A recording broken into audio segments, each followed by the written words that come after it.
guys, welcome back to my channel. So this week's vlog is going to be about my bread making, blackberry cobbler, and some zucchini bread. So I've got my bread stuff out here, and I thought I would share some of the recipes that I have every week so that my kids have sandwich bread, because that's one of the #1 things. And no, I don't use a starter because I cannot remember to feed it. So I'm going to show you guys the easy way, the mom hack way, so that you guys can get your bread making started. But I wanted to share, I grew this from my garden. I'm super happy about this. This is zucchini, so it's organic. And we're going to shred this up, and then I'm going to put it in my zucchini bread. If you guys are looking for a sweet treat, this is one for you, and your kids will love it. So I'll share the recipe with you guys and a bunch of others. So let's get to it. So you're going to start off with 3 cups of bread flour unbleached. That is a must-have. I learned that the hard way, but as y'all can tell from the title, this is going to be an easy bread making recipe. Don't get discouraged if you make your bread and it doesn't turn out perfectly the first time. Bread making is like a work of art. You have to improvise it and make it work. It takes a little while to get the hang of it, but once you do, you'll have your sandwich bread making it every week and it won't be an issue. So I'm going to take you through the process and show you guys how I make my sandwich bread for my family, and I don't have to buy it at the store anymore. Here I'm just going to start off with 1/4 cup of honey. You can also use maple syrup. I've used that as well. Any kind of sweetener that you like. But the best choice of action is get you some organic honey or some 100% maple syrup. It just adds just a little bit of sweet taste to your bread and makes it turn out fantastic every time. Then you're going to add 2.5 tablespoons of salt to your mixture. Now remember, this bread making process takes about 6 to 8 cups of flour, but in the beginning we're only going to add 3 because we need to get this yeast activated, which is what you'll see in that jar. That jar has 2 3/4 cups of warm water to activate this yeast. This is yeast that you can get in the grocery store for literally, I think, $5, and it will make at least 60 loaves of bread. So this is the reason why it's so easy and you don't have to keep feeding a starter. So to this, you're going to add 1.5 tablespoons of instant dry yeast. Alright, now when you put your water in, you're going to see it. It's going to be real runny. Do not panic, okay? Because we're going to stick this somewhere warm. You can throw a towel over it or put it in your microwave, which is what I do. Do not turn it on. Just let it sit there and marinate for about 10 minutes. Then you're going to see it come out, and it's going to be bubbly, active, and that's why you know when your yeast is good or not. And then we're going to continue on to the next step. Also add 1/4 cup of neutral oil. You want a light oil. This is olive oil, and it's the light kind. And the reason for that, if you get a darker colored oil, it's going to make your bread look a whole lot darker instead of that pretty white that you see and that everyone desires. So in the beginning, we're going to start off with 3 cups of flour, 2.5 tablespoons of salt, 1.5 tablespoons of instant yeast, 1/4 cup of sugar or honey or maple syrup, whichever you would prefer, 2 3/4 cups of warm water, and 1/4 cup of neutral flavored oil. Now, as I'm stirring this, y'all will see it looks really, really watery. And the reason being is this water needs to be lukewarm, not scalding hot, but just warm enough that it's going to activate that yeast into rising and building your dough for you. So remember that whenever you start to make your bread, that this is going to be real runny. Don't panic, because this is how we start it, and then we're going to add the rest of the cups of flour to it. And this is the reason why I say it's a learning process, because I can't tell you the exact measurements until you start making it yourself, and then I'm going to show you the consistency so that you guys can take this recipe. And comment below if you guys do take this recipe and see if you tried it out and you liked it and it was easier for you to make. But this is one that's on my weekly schedule just because we eat a lot of sandwich bread and it's so much healthier than the store-bought stuff. And make sure that you're putting this into a bowl that you're okay with it rising. So it needs to be big enough that it's going to rise at least 2 times but here you'll see me. This is the finished product. After you've stirred all of those ingredients together, it doesn't have to be perfectly combined because you're going to need it after this, but make sure it's stirred and combined and that yeast can start activating in that warm water. And then we're going to stick it in the microwave or set it aside somewhere with a towel over it or something like that. And then I'm going to show you what it looks like after the yeast is activated.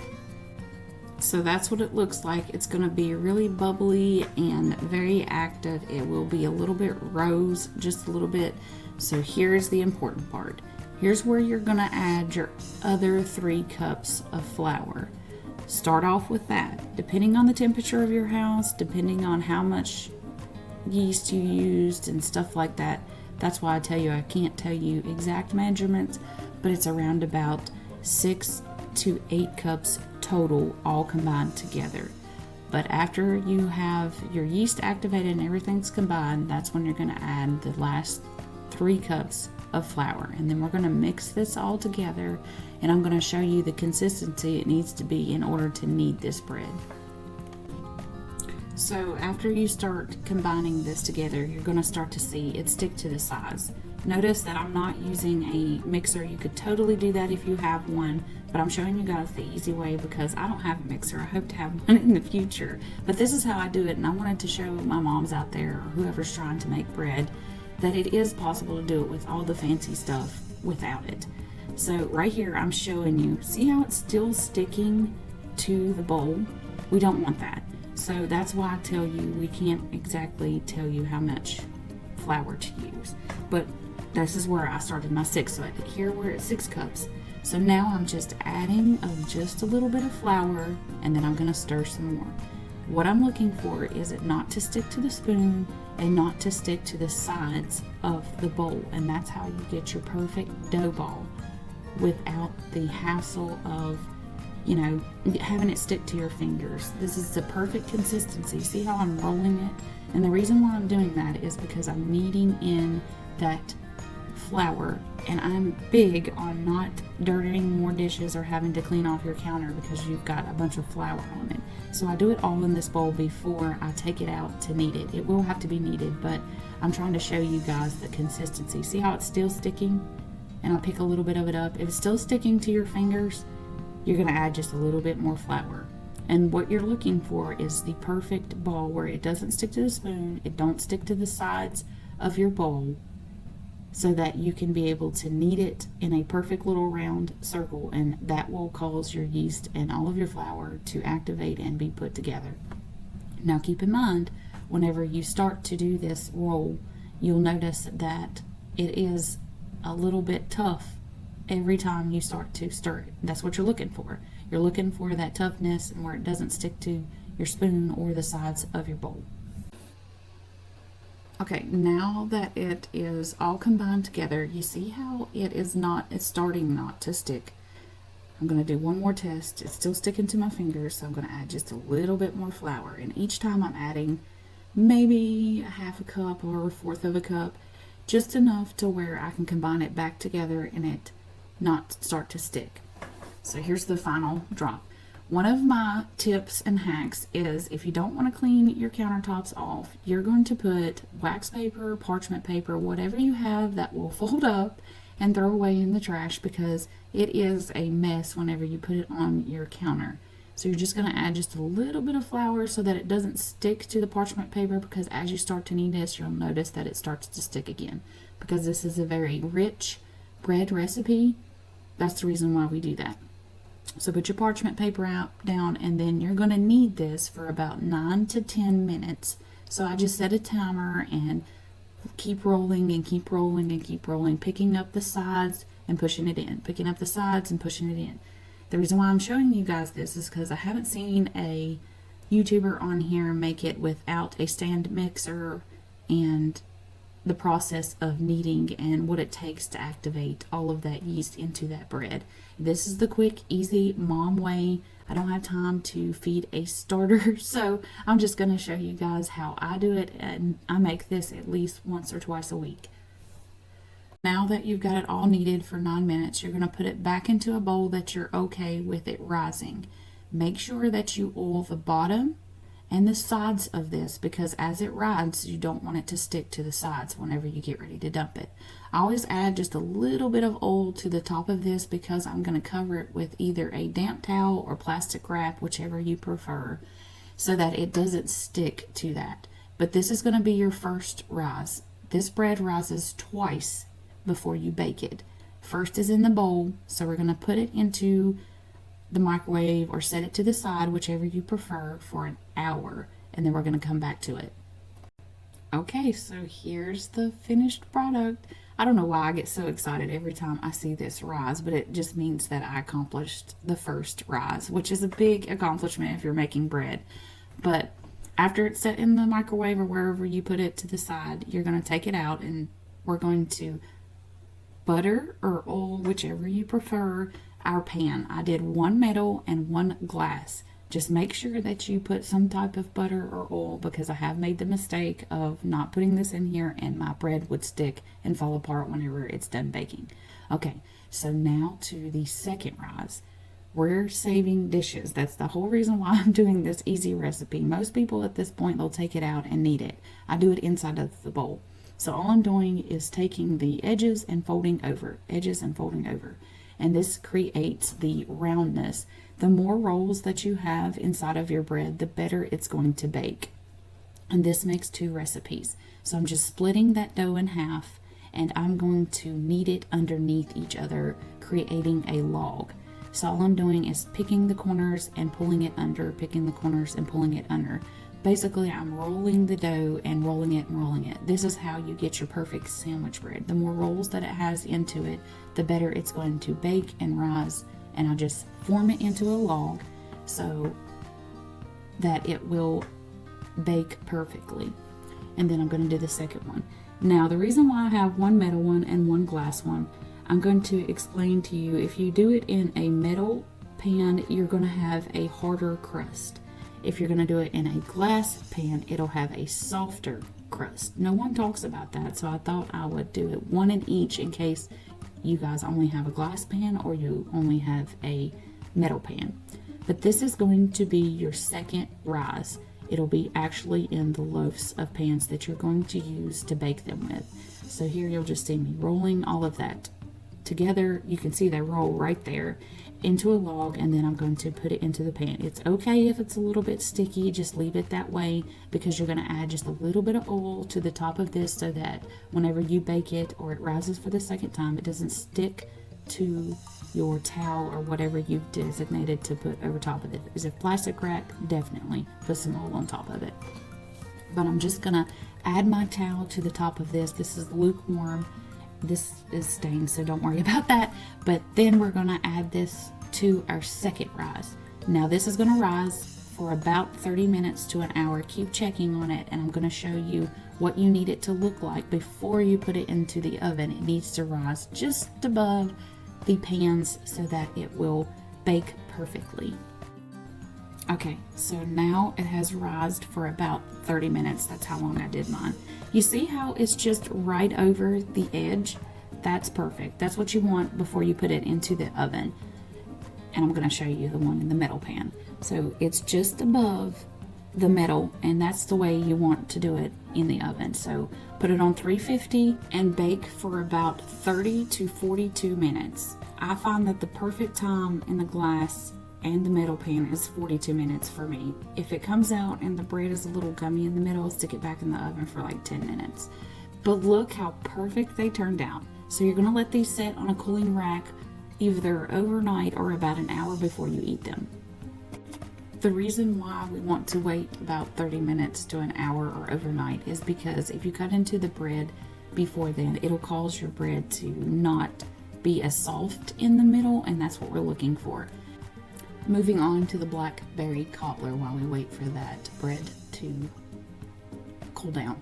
So now I'm going to add about 2.5 cups of blackberries. We pick these local from around my farm. They grow wild here.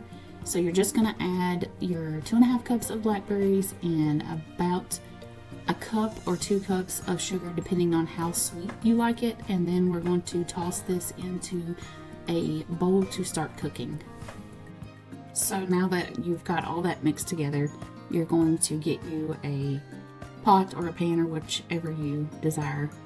Dump that all into your pot, and then I've got this set on about a medium heat. Once it starts to caramelize and get nice and pretty, I'll turn it down on low and let it simmer for just a little bit. You're trying to create just a little bit of the syrup.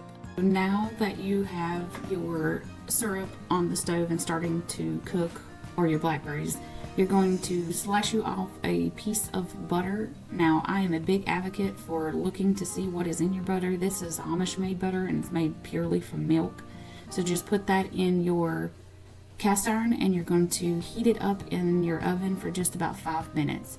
Then you're going to make the top that's going to go onto this, and you're just going to add 2 cups of flour, and then you're going to add about a tablespoon of vanilla. I normally don't measure mine, but it's about a tablespoon of vanilla. And then you're going to add 2 tablespoons of baking powder to this mix. And then we're going to move on to putting some milk. And I do about 1.5 cups in this. You may need to add more depending on how thick it is. You want it to be runny enough so that you can pour it into your cast iron and just have it drizzled over top.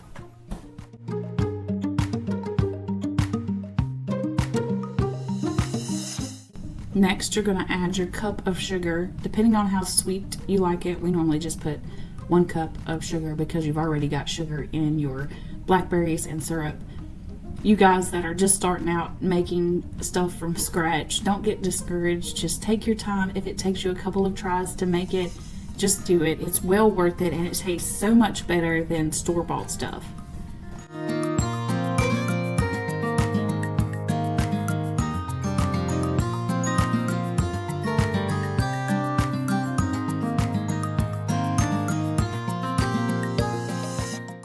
So this is the consistency you're looking for. It's about like a cake-like batter to pour over top. So now that that's cooled, you're going to add it to your cast iron pot, add your blackberry mixture. This is going to be so good, you guys. And then you're going to add your cake-like topping to the very top of your cast iron. And you can make little designs or pour it in the way that you want to. I do normally do like a zigzag line because as it bakes, you're going to be able to see those blackberries rise to the top, and it'll be a beautiful purpley color. But you just stick it in the oven, 350 degrees, about 30 to 45 minutes, give or take what type of pan that you're using. I love doing this in the cast iron just because, I don't know why, it just makes it taste so much better. But then after you take it out,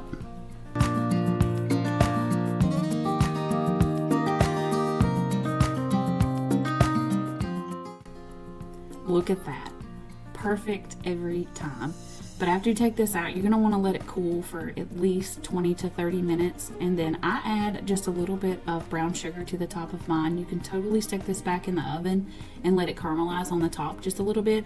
But I just eat it with like this because I add vanilla ice cream to the top of mine. You can eat this cold or warm. It's best if it's warm though. And just add your little bit of vanilla ice cream. Then we're moving on to the zucchini bread.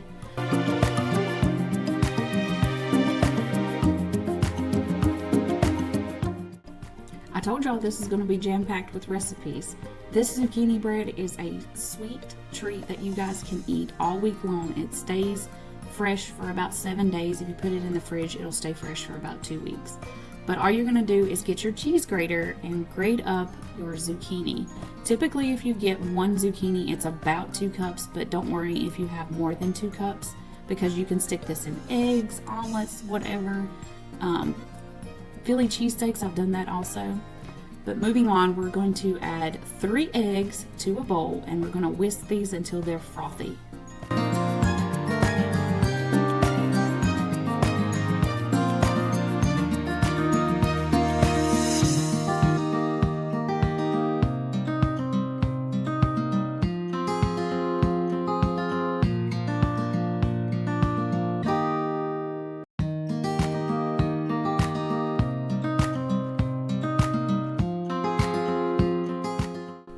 So at this point, you can either add 2 cups of regular sugar or 2 cups of brown sugar. I add 2 cups of brown sugar just because I like the taste of it. And then you're going to add about a tablespoon of vanilla to this, and you're going to whisk it all together just to combine a little bit of the ingredients together. And make sure that everything is fully coated. I do this because it just makes the sugar combine with the eggs a little bit better. Then we're going to add 1 cup of vegetable oil and a teaspoon of cinnamon. And then we're going to combine those ingredients together.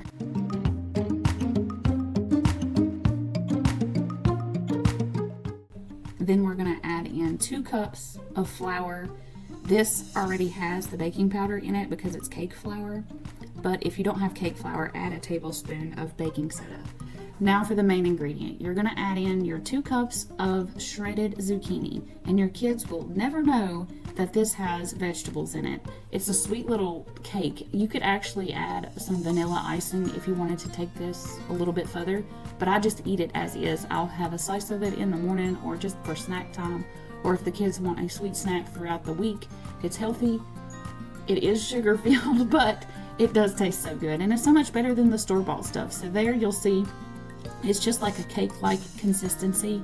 So this is when you're going to grab your loaf pan or whatever you want to put this in, and you're going to add it to your buttered dish. Make sure your dish is buttered or coated with something, and then you're just going to add this to there just like so, and it is so good. I'm telling you, if you try this recipe, leave a comment below if you guys liked it or didn't like it, but try it. It's really, really good.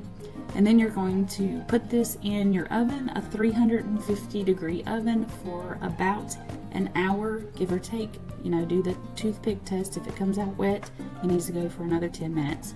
And then we're going to pull it out and show you guys what it looks like.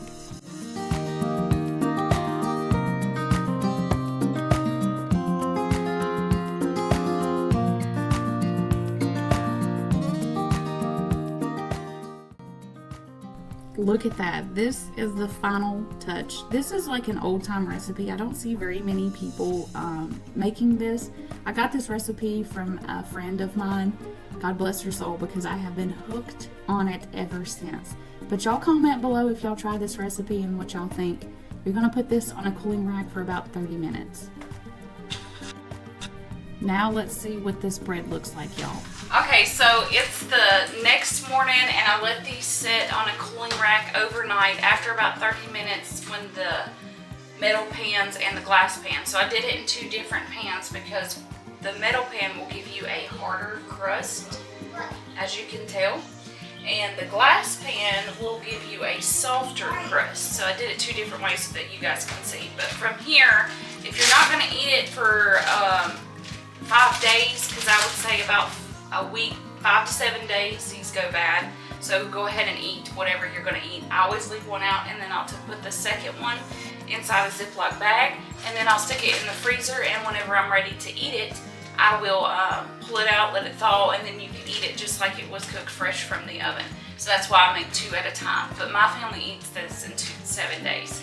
So I will see you guys next time. If you like this recipe, drop a comment below. Let me know that you tried it.